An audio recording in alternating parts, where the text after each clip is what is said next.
1400여 년 전 백기를 이용해 서역으로 떠났던 구법승들의 발길이 이어졌던 곳이다. 원효대사와 의상대사도 이곳을 향해 걸어오고 있었다. 그러나 원효대사는 떠나지 않았다. 그곳에 새겨진 원효대사의 깨달음의 스토리는 한국 불교의 역사와 함께 1000년, 2000년 전해지며 후대인의 각성을 견인하고 있다. 우연처럼 보이는 필연의 현장. 원효대사의 깨달음은 어디에서 왔는가?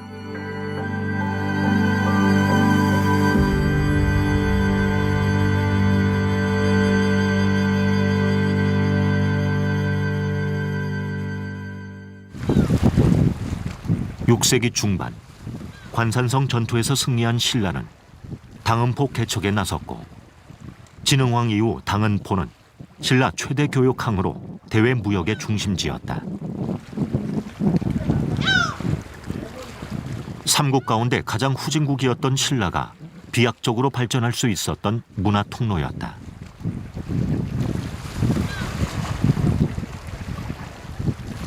(44살의) 원효대사와 36살의 의상대사도 이곳을 향하고 있었다.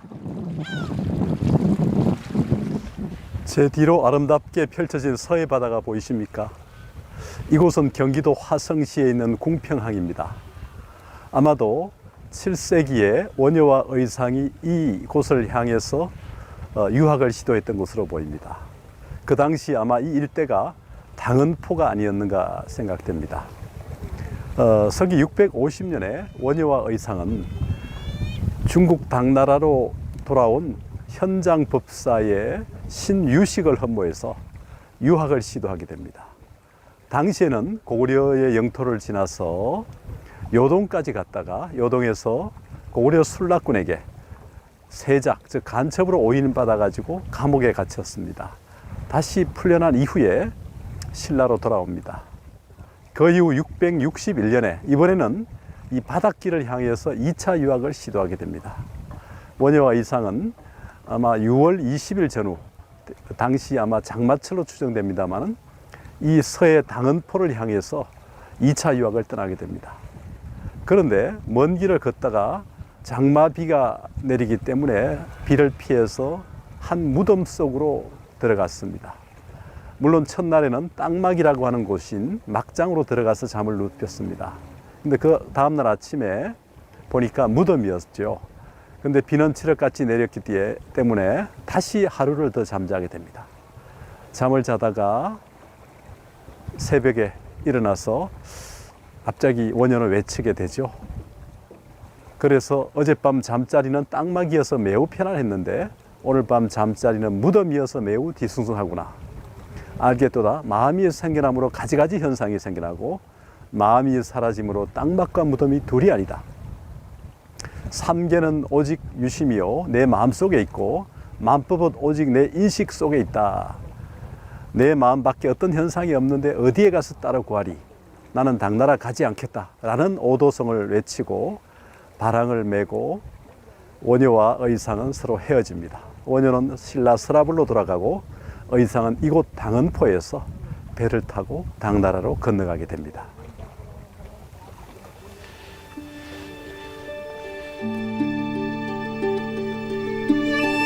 원효대사는 경전 속의 문구요, 이론이었던 사상이 생생하게 살아나는 오도의 순간을 맞게 된다. 두 번에 걸쳐 당나라 유학을 열망했던 원효대사는 유학을 가야 할 이유가 사라졌다. 원효대사의 오도송을 제일 먼저 들은 사람은 의상대사였을 것이다.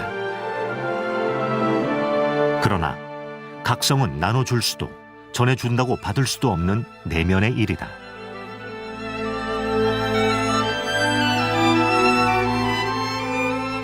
당시 당은포는 당항성의 관할 지역이었다. 당항성으로 추정되는 당성이다.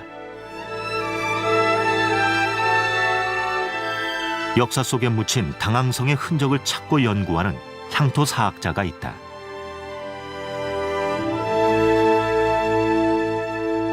예, 화성 이 봄 풍경이 좋습니다. 저기 그 성곽만 성이 여기에 6개가 있습니다, 주에. 그리고 포구도 여기에 화성시 전체 포구가 지금 27개인데 이 근처에 있는 포구가 역시 6개가 있습니다. 선생님, 여기가 되게 당성 또는 당항성이라고 알려져 있는데요. 네. 이 경기도 화성에 있으면서 중국으로 가는 하나의 그 통로, 해상 통로여서 상당히 요충지여서 그렇죠. 삼국 일찍이 특히 고구려 백제 또 신라 백제가 많이 갈등한 그런 곳이라고 알고 있습니다. 예. 이 당성 또는 당항성에 대해서 한번 말씀해 주시죠. 이쪽에는 지금 457년에 고구려가 이 지역 백제를 침략하기 전까지는 여기가 백제 지역입니다. 예. 백제 지역인데 그 뒤에 백제하고 신라가 또 합해가지고 고구려를 그 물리친 게가 553년입니다. 그러니까 약 한 80년간은 이 지역이 그 신라하고 백제하고의 공동 그런 지역이 되겠습니다. 선덕여왕 전후에 예, 또 예. 바뀌고 하니까요. 예, 예. 그래서 이제 고구려는 그때 저기 이 임진강 이쪽에 진을 치고 있고 예. 하다 보니까 이쪽으로는 그 신라에서도 그 고승들이나 무역로가 이쪽밖에 없습니다. 예. 당포. 예, 예.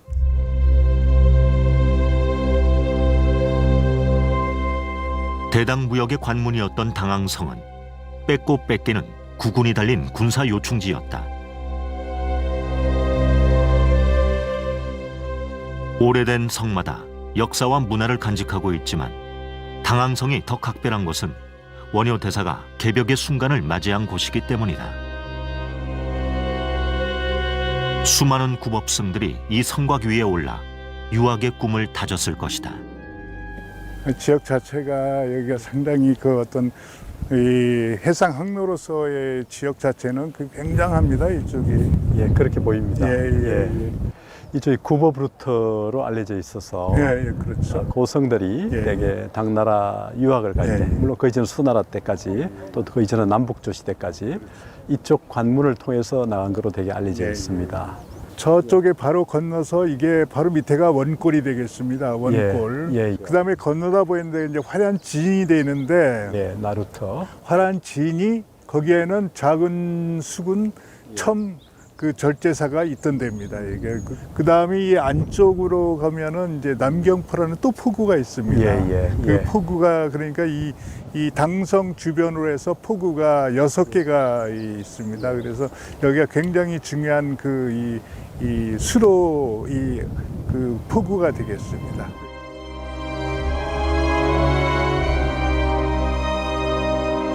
해동의 끝자락. 신라의 유학생들은 목숨을 걸고 구법의 길을 떠났다. 일찍이 육로 입당에 실패한 원효와 의상은 11년 뒤 해상로를 선택했다. 그 원효 대사나 그 의상 대사께서 그 정도 학식이 있는데 어떻게 당나라로 뭘 배우러 가시려고 또 여기까지 오셨는지 모르겠습니다. 아마도 이제 그 당시에 견당사나 네. 유학성들을 통해서 아마 소문을 접했던 거로 생각합니다. 예. 중국의 선진 문물, 특히 중국의 당나라의 대표적 고성이었던 현장 법사가 인도로 17년 유학을 갔다가 돌아와서 많은 경론을 번역하고 네. 새로운 유식학을 이제 펼치고 있다는 소문을 아마 견당사 내지는 견당 생들 네. 또 유학성들을 통해서 전해 들었던 걸로 압니다. 그래서 지적 호기심이 강했던 의상이 아마 원효 대사에게 제안을 했던 것으로 알고 있고요. 1차 유학 때는 고구려로 갔다가 잡혀서 돌아오기 때문에 실패했고 다시 2차 유학은 661년에 이쪽을 향해서 이제 이번엔 바닷길로 가기 위해서 이쪽으로 왔던 걸로 보입니다. 아, 여기가 그런 새로운 학문을 배우러 나갈 수 있는 그 항구가 되겠습니다. 예, 그렇게 볼 수 있죠. 새로 문물의 문명의 어떤 그 수용처이기도 하고 또는 출고처이기도 하는 뭐 그런 것이 아닌가 생각합니다. 오직 배움과 깨달음에 대한 열망으로 떠났던 원효와 의상의 당나라 유학길. 그러나 두 사람의 동행은 여기까지였다. 당항성으로 가는 길목의 야산. 20여 년 전 이곳에서 의미 있는 발굴이 이루어졌다. 이 일대가 무덤들이 많이 있는 예, 공동묘지였다는 거죠? 공동묘지죠. 예. 그래서 이쪽에가 무덤이 있는데 이 능선에 무덤이 있는 걸로 그 정신문화연구원에서 1997년에 발굴한 보고서가 있는데 예. 거기에 보면은 그 무덤 자체의 모양이나 이 석축으로 싼 모양 자체가 그대로 보고서에는 지금 남아 있습니다. 예. 그러니까 이제 이 일대가 공동묘지 무덤이 많아서 예. 정확하게 어딘가 비정하기는 참 어려울 예, 것 예, 같습니다만은 예, 예. 어쨌든 간에 무덤이 많다는 거하고 예, 성인 남자 두 사람이 예, 예. 들어가서 하루 또는 이틀을 잘 수 있는 무덤이 이 일대 어디에 있었다는 거. 예. 이 살치만 알더라도 예. 중요하지 않는가 생각이 되고 더욱더 중요한 것은 아무래도 이 무덤에서 깨달음을 얻었다는 것. 예. 그리고 더 이상 유학의 필요성을 못 느꼈다는 것. 단순한 공간 이동이라는 게 아무런 의미가 없다는 것을 예. 확인했다는 예. 그 무대가 바로 이 일대였다는 사실. 이게 예. 굉장히 중요하지 않을까 생각합니다. 그렇습니다. 예. 무덤군이 발견된 백곡리 고부는 당성으로 가는 길목이다. 무덤에서 깨달음을 얻은 원효 대사의 오도처로 보는 까닭이다. 예. 여기서 그 깨우쳤다는 그 일체 유심조가 예. 어떤 그 의미를 가지고 있는지 교수님이 좀 예, 뭐 일체유심전은 화엄경에 나오는 말이죠. 이 모든 현상은 내 마음이 만들어낸다는 그런 말이긴 합니다만 원효의 오도송의 근거에서 보면 어젯밤 잠자리는 참 땅막이어서 매우 편안했는데 오늘 밤 잠자리는 무덤 속이어서 매우 뒤숭숭하다는 이런 얘기를 하지 않습니까? 그러니까 어젯밤이라고 하는 편안함, 오늘 밤이라고 하는 어떤 두려움, 이 분별, 그러니까 우리 마음에 맑고 해맑고 깨끗한 마음이 있는 반면에 또 하나는 그 물들고 때 묻은 측면이 있는 건데 이 어제와 오늘의 이 상극적인 대립적인 분별의 그 근원에 있는 큰 마음, 더 큰 마음, 이 한 마음을 발견했던 거죠. 그런 마음을 발견한 곳이 바로 이곳이어서 더 이상 유학의 필요성을 느끼지 않고 신라로 과감하게 돌아간 것이 아닌가 그렇게 생각합니다. 아유, 뭐 좋은 말씀입니다. 시들지 않는 배움의 의지, 깨달음에 대한 강렬한 열망이 있었다. 고생스러운 여정 속에 우연처럼 찾아온 깨달음의 순간을 맞게 된다. 화두처럼 일체 유심조를 품고 있었기에 벼락처럼 강렬했던 깨달음, 새로운 존재로 탄생하는 각성의 순간이었다. 원효 대사는 그렇게 무덤가에서 대광명의 실상을 깨우친다. 법계의 주인공이 된 것이다. 깨달음을 나눌 수는 없지만 후대인은 고승들의 깨달음을 딛고 각성의 길로 갈 수밖에 없다. 원효의 깨달음으로 영감을 주는 도량이 있다. 화성 당황성을 향해 길을 떠났던 원효와 의상 대사는 아마 이 일대, 특히 평택 화성 이 일대를 아마 지나갔을 가능성이 있습니다. 경기도 화성과 평택 일대는 신라 당시 중국으로 가는 관문이 있었다고 하지요. 그 중에 특히 당황성이 있는 화성은 원효의 오도처라고 흔히들 얘기합니다. 그러나 그 옆에 있는 평택도 역시 같은 맥락에서 볼 수 있을 겁니다. 그래서 원효와 의상의 깨달음의 계기를 마련한 화성과 평택 일대의 사찰들, 이를테면 화성의 신흥사나 평택의 수도사는 원효 대사의 깨달음의 내용을 뒷받침하기 위해서 열심히 개성과 조술 작업을 해나가고 있습니다. 특히 이곳 평택 수도사는 원효 대사의 오도, 깨달음을 체험할 수 있는 체험관을 근래에 세웠습니다. 그러면 체험관으로 옮겨가서 어떻게 깨달음을 체험할 수 있는지 그 느낌을 한번 우리가 직접 경험해 보도록 하겠습니다.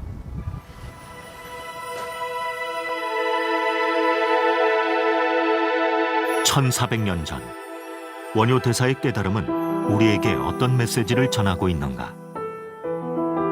체험관에는 연대표를 비롯한 각종 시청각 자료가 마련되어 있다. 원효 대사에 대한 이해와 깨달음의 배경, 치열했던 구법 여정을 가늠해 볼 수 있다.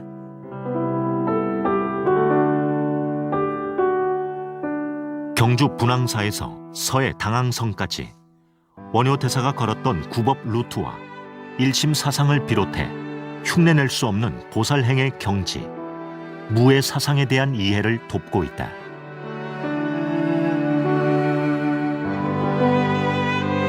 그러면 깨달음의 순간은 어떠했을까? 칠흑 같은 어둠 속 돌무덤을 체험관으로 구현해 놓았다.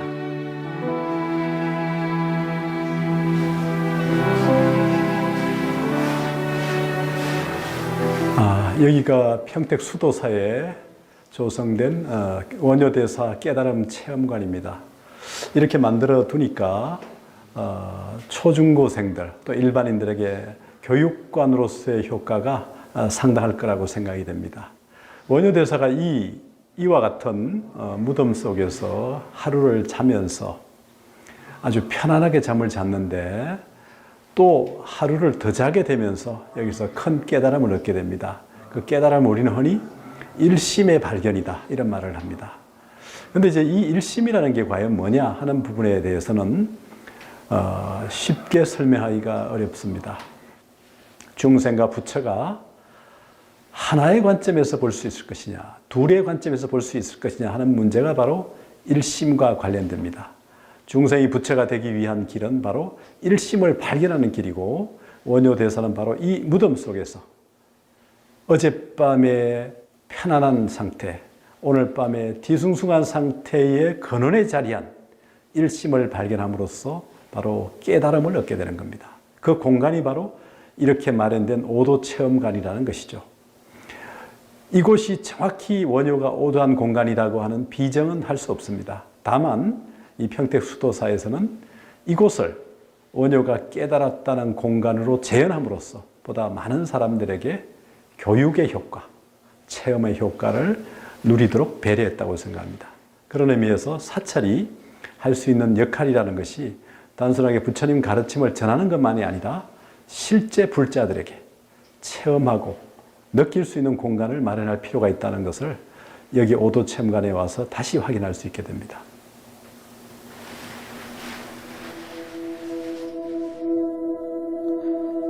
깨달을 수는 없어도 분위기를 느끼고 사유해 볼 수 있는 공간이다.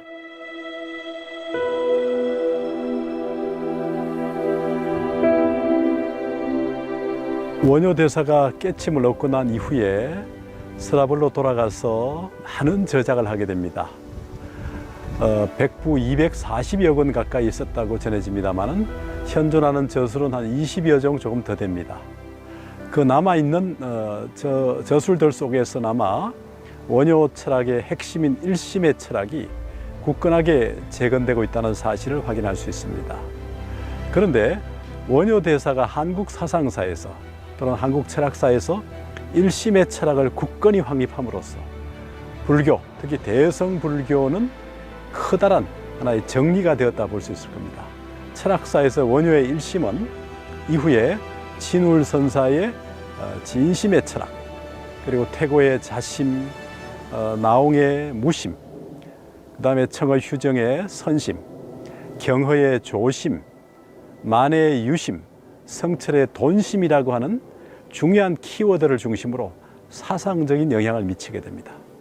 대개 한 철학자의 사상적 키워드는 그 한 열쇠말을 통해서 전 사상을 조망할 수 있게 됩니다. 원효의 일심은 불교의 대장경을 마음자리, 심자로 정리할 수 있는 것처럼 이후에 불교 사상을 총집대성한 의미로서 일심을 촘촘하게 정리했고 그 영향은 동아시아 사상사, 특히 한국 사상사에서 깊은 영향을 미쳤고 그것이 한국 불교가 가지는 장점이자 강점이 되었다고 생각합니다. 원효의 일심 철학은 단지 개인의 철학으로 끝나지 않았습니다. 그의 일심 철학은 보다 많은 사람들의 영향을 미쳤고 후대 사람들은 그 영향 속에서 자신의 철학을 재현해 갔습니다. 원효 역시 자신의 일심 철학을 단순히 이론으로만 남기지 않고 구체적인 실천과 접목해 갔습니다. 정토 사상과 결합하면서 보다 많은 사람들과 만나면서 그리고 대중들에게 어떻게 해야 부처가 될 수 있고 어떻게 해야 부처다운 삶을 살 수 있는가 이것을 고민하면서 더불어 나누고 더불어 함께 했습니다.